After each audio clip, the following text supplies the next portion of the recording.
minggu lepas, dana yang telah diperuntukkan 6,247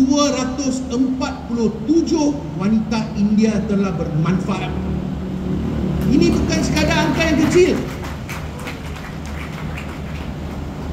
42.7 juta ringgit telah disalurkan untuk perniagaan mereka.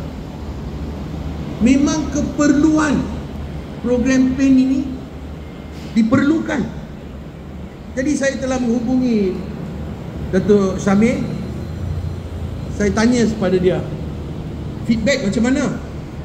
Cakap dana habis, dana dah.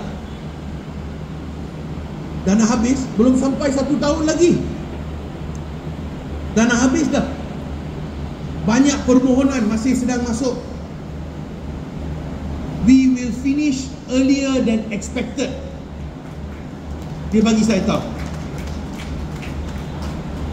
Jadi saya pula tanya dia, macam mana ni? Kita nak buat apa? Takkan kita berhenti setakat sini saja? I call you back. Itu yang dia maklum saya. Saya akan balik kepada cerita tu nanti lagi.